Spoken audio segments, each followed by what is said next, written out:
Hello there. Taking photos of your model railway layout has one major problem: poor depth of focus. This is particularly a problem if you wish to have your photos published in magazines.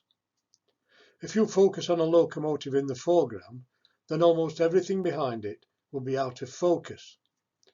The solution to this problem is known as photo stacking. Fortunately, there is some free software available to download from the internet that will stack your photos and give you a good result. Obviously, there is commercial software too, which has more features, but which will cost you to buy. Here's a brief description of what focus stacking is.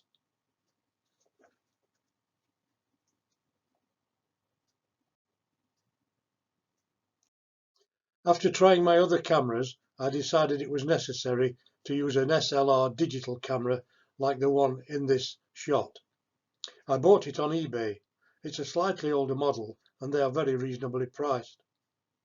I already had a tripod, but I had to buy a remote shutter. It plugs into the camera. As you can see, my thumb is on the trigger. This prevents vibration when you press the camera's own built-in shutter. One alternative to the remote shutter is to use the delayed setting, and that allows the camera to settle down before it finally activates its shutter.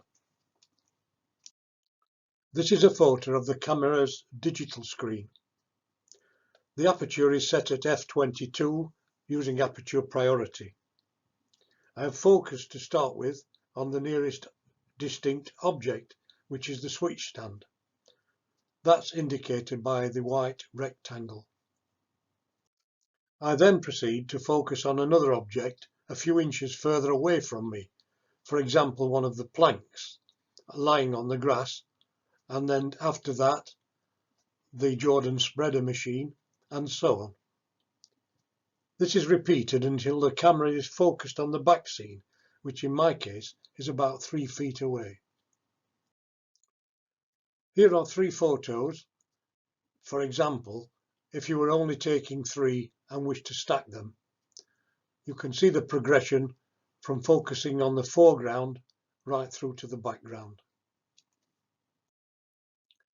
This is the software that I am using. It is free to download and I've found it quite easy to use.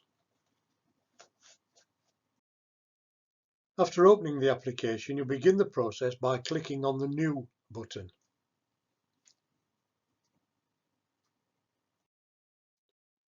I then found the folder with the photographs that I'd taken and highlighted them. These are then uploaded into the software by clicking on Open.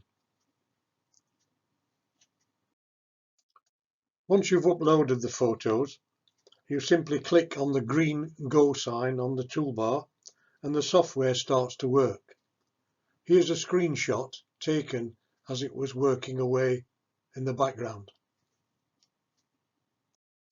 When the stacked photo is finished, there's a border which marks the usable extent of the photo, marked in red. You will need to crop this later.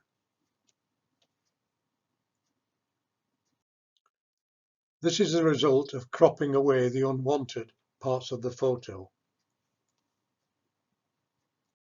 In case you're interested in the origins of the models, here are some details below. The scale is SN3, 9/16 gauge to represent 3 foot on the prototype, and the scale is 1/64. In the final picture, you can see that everything is in focus from the grass at the front to the mountains on the back scene 3 feet away. Thank you so much for watching. I hope that this has been helpful for you. If you wish to be alerted to future videos, please hit the subscribe button. Thanks again.